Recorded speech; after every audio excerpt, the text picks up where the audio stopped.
Puisque vous regardez cette présentation, je crois comprendre que vous avez un intérêt pour les DMA, les directives médicales anticipées. Pour faire plus simple, on pourrait appeler ça les DAD, CQVC, SPQON, PPLD. Alors, autrement dit, on pourrait les appeler dire au docteur ce que l'on veut comme soin pour quand on ne pourra plus dire ce que l'on veut. Donc, c'est une autre façon de le dire. Pourquoi est-ce que c'est moi qui vous parle de ça aujourd'hui, la directive médicale anticipée? Eh bien, c'est parce que j'ai pas mal travaillé sur le sujet ici depuis 2012 à l'hôpital de Sainte-Agathe-des-Monts, à l'hôpital Laurentien, où je travaille comme omnipraticien, principalement en soins palliatifs. Je vous partage donc aujourd'hui mon opinion personnelle, mon expérience que j'ai vécue au sujet des directives médicales anticipées. Revenons à nos moutons, les DMA. Ils existent depuis l'instauration de la loi 2, en fait, plus précisément depuis, ils sont entrés en vigueur le 15 juin 2016. C'est le troisième volet de la loi 2 à côté de l'aide médicale à mourir et à côté de la sédation palliative. Ça a fait pas mal moins de bruit que les autres aspects de la loi, mais c'est quand même une partie de la loi importante. C'est une excellente initiative du gouvernement d'avoir inclus ça dans la loi. Ça répond à un besoin qui est très profond. Celui d'autonomie et de liberté que chacun d'entre nous, on veut conserver, même pour le temps où on ne pourra plus s'exprimer directement pour ce qu'on veut comme soin, bien quand on devient inapte. C'est, à mon sens, cette partie de la loi, c'est un aspect qui est nécessaire. Mais la question qui se pose, c'est est-ce que la loi atteint vraiment son but? C'est pour répondre à cette question que j'ai décidé de tester moi-même tout le processus des directives médicales anticipées. Ce que j'ai fait pour moi-même la demande de formulaire pour le remplir en tant que personne. Alors, c'est quelque chose qu'on peut faire, c'est une demande qu'on peut faire en ligne ou par téléphone à la RAMQ. C'est un formulaire de 6 pages que j'ai reçu par la poste quelques semaines plus tard et que j'ai rempli par moi-même tout seul et je l'ai fait authentifier par 2 témoins. Qui aurait pu être n'importe quel adulte capable de comprendre ce qui se passe. Puis j'ai posté le tout à la RAMQ. Par la suite, je voulais voir si le répertoire provincial des directives médicales anticipées, le répertoire sur une base Internet fonctionnait bien. Alors j'ai essayé d'y accéder. Ça a été le début d'une longue saga. Je suis d'abord allé sur le site de la RAMQ. Pour me rendre compte que je ne savais pas trop comment accéder. Je ne voyais pas l'endroit où on pouvait accéder sur le site de la RAMQ. Alors, j'ai appelé à la RAMQ. Ils m'ont dit « Ah, ben là, il faut d'abord que vous demandiez un mot de passe temporaire à votre directeur des soins professionnels, votre DSP. » Alors, j'ai appelé mon DSP ici à l'hôpital de Sainte-Agathe. Quand j'ai appelé, il m'a dit je ne suis pas au courant, je ne connais pas ça, je vais m'informer. » Il fait les démarches de son côté. Quelques jours plus tard, je suis en contact avec une secrétaire qui me dit « Oui, j'en ai la procédure, je vais vous envoyer ça bientôt. » Il m'envoie la procédure et m'envoie un code. Et finalement, je réussis à avoir la bonne adresse Internet. Je rentre mon mot de passe, mon identifiant. Et le site me dit « Le site n'est pas fonctionnel en ce moment, réessayez plus tard. » Alors, ça n'a pas fonctionné. J'ai réussi encore quelques temps plus tard. Et au bout de peut-être 2 semaines d'essai, j'ai fini par avoir accès au répertoire provincial où j'ai pu retrouver le formulaire de 6 pages que j'avais rempli, que j'avais lu et rempli par la poste. Donc, c'était effectivement là et c'est disponible. Mais heureusement, il n'y avait pas d'urgence. J'étais en parfaite santé, j'étais toujours apte. Il n'y avait pas de décision primordiale à prendre. Par contre, le processus, je l'ai trouvé très long et complexe. Et je me suis demandé, est-ce que je suis le seul à avoir de la difficulté à avoir accès à ça? Je me suis dit ça, probablement pas. Mais ce qui était clair pour moi, c'est que c'était complexe et peu accessible comme procédure. Pour aller un peu plus loin, j'ai par la suite demandé des collègues autour de moi à Sainte-Agathe, est-ce que vous connaissez ça, les DMA? Est-ce que vous avez déjà accédé au répertoire? Où est-ce que vous en êtes? Soit que les gens n'avaient jamais entendu parler de ça, ou bien qu'ils connaissaient ça, mais ils ne savaient pas comment ça fonctionnait. J'étais clairement pas le seul dans mon hôpital à ne pas savoir ce qu'il y en était. Alors je dis, peut-être que c'est juste parce que dans notre hôpital, on ne connaît pas ça. Alors je suis allé un peu plus loin, j'ai fait un sondage, un court sondage, 3 questions, pour savoir qui avait rempli pour soi-même les DMA. qui les avait déjà consultés et qui avait déjà aidé un patient à le remplir. J'ai envoyé ça à pas loin de 300 professionnels de la santé, autant dans les Laurentides ici qu'ailleurs au Québec, des gens que je connais plus ou moins proches. Et j'ai été assez surpris sur les 300 personnes contactées, il y en a plus de 100 qui m'ont répondu, dont plus d'une trentaine qui m'ont fait des commentaires. Là-dessus, il y avait des médecins, des travailleurs sociaux, des infirmières. Je me permets de vous dire quelques-uns des commentaires qu'ils m'ont fait. Je vous les lis parce que ça vous donne un peu l'état d'esprit des troupes. Alors, on m'a dit par exemple, en fait, je ne sais pas vraiment c'est quoi. C'est ma notaire qui m'a appris que ça existait en faisant mon testament. Oh my God, je vais apprendre de cette présentation. Un autre professionnel dit, pas assez de pub pour les patients. Paresse de ma part. Ce dossier est comme tombé dans l'oubli. Très peu connu de la population. C'est éthiquement compliqué, trop complexe dans sa forme actuelle pour que j'ai envie d'utiliser pour moi ou ma famille ou mes patients. Je ne connaissais pas l'existence d'un tel registre. Bon rappel d'intégrer les DMA dans ma pratique. Je ne savais même pas que ça existait, on en revient quelques fois. Tous les médecins devraient proposer à leurs patients adultes d'en remplir. C'est une porte facile à l'ouverture d'une discussion sur la fin de vie. Un autre médecin dit « Il est très dommage que rien n'ait été fait comme moyen de communication auprès de la population pour faire la promotion des DMA. Ça éviterait beaucoup d'interventions inutiles et coûteuses. » Un autre dit « Actuellement, on s'en sert peu, mais on devrait prendre plus de place à l'avenir. Par contre, personnellement, je trouve que la discussion des objectifs de soins avec nos patients est un bien meilleur outil. » Un autre dit tout simplement « J'ai aucune idée. » Un autre, j'ai jamais entendu parler des DMA. Aucune idée c'est quoi le DMA. Ça s'applique aux spécialistes? Je ne sais pas comment y avoir accès. Pas très publicité auprès des médecins. Un autre encore dit, je ne sais pas ce que c'est. Pas bien diffusé. Un autre, pourquoi n'a jamais été informé de ce formulaire? Et finalement, le commentaire que je trouve le plus percutant, je regarde toujours si mes patients ont envoyé leur DMA à la RAMQ. Le taux est de 0% actuellement, aucun. J'ai déposé ma propre DMA à la RAMQ et ce fut très compliqué d'y avoir accès.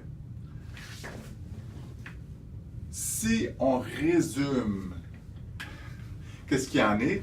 En fait, il y a pratiquement personne qui s'occupe, qui utilise les DMA. En fait, bon, j'exagère un peu, il y en a quand même quelques-uns, mais c'est vraiment pas bien intégré dans nos pratiques. Donc, les DMA, les directives médicales anticipées, c'est une fichue de bonne idée, mais dans l'état actuel, ils ne répondent pas vraiment aux besoins de la population en général. Pourtant, les omnipraticiens, les médecins en général, mais surtout les omnipraticiens, sont intéressés et formés pour avoir ce type de discussion-là avec les gens. On est habitué de parler d'objectifs de soins ou de niveau de soins. Ça fait partie de notre quotidien, aussi les tentatives de réanimation. On a déjà le réflexe d'aller consulter si le patient a déjà des objectifs de soins ou des niveaux de soins dans son dossier.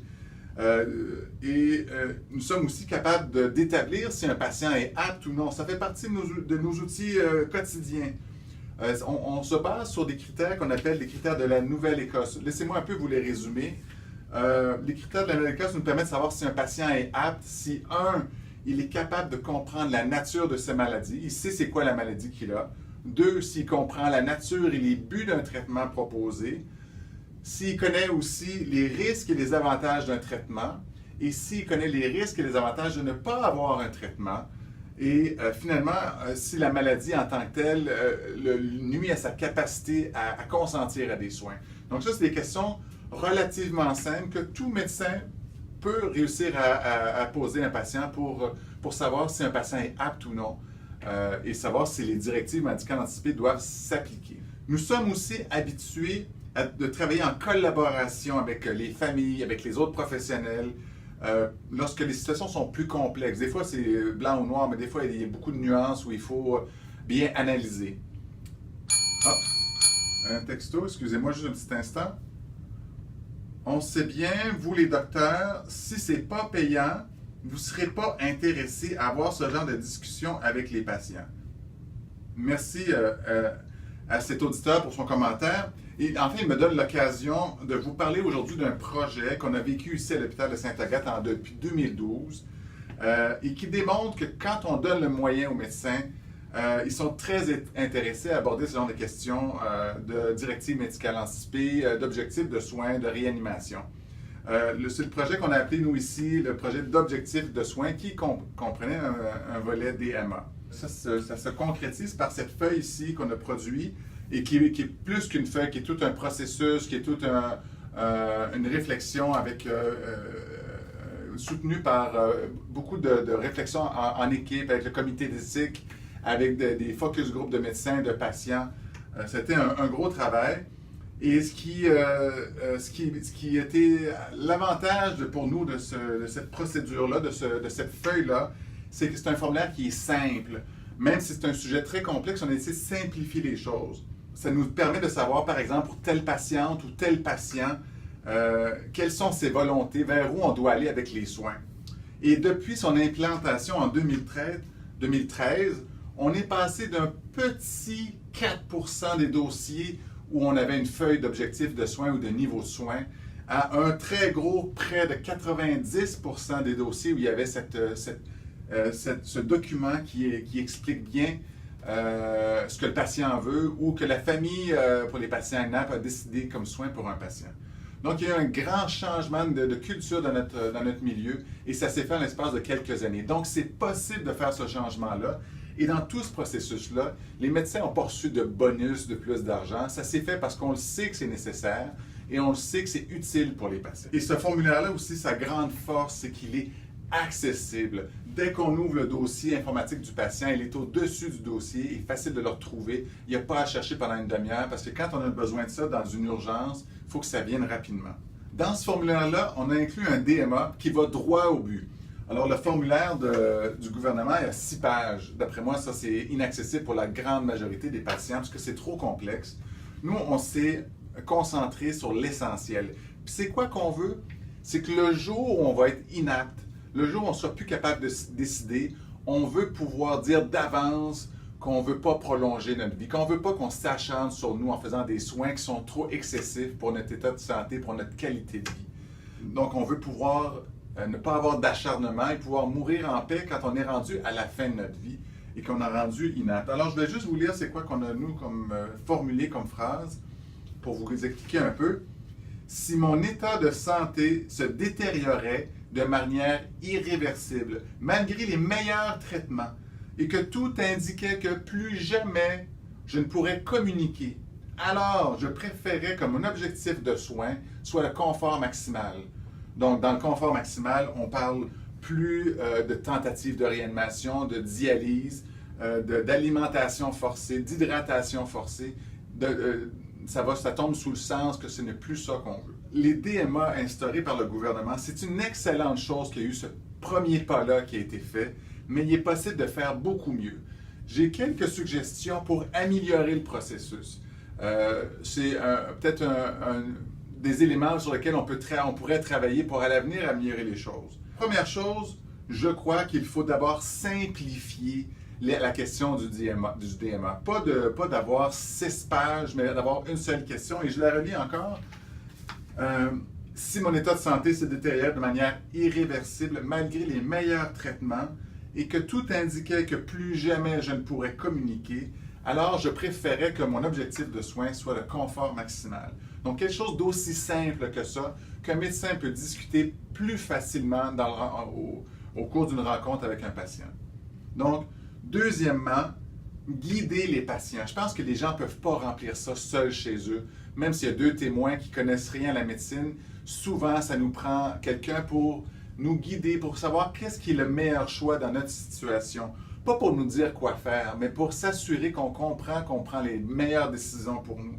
Alors, un professionnel de la santé, à mon sens, doit être impliqué dans ce processus-là. Que ce soit un médecin, une infirmière, un travailleur social, quelqu'un qui est à l'aise de parler de ces sujets qui sont très délicats et très nuancés.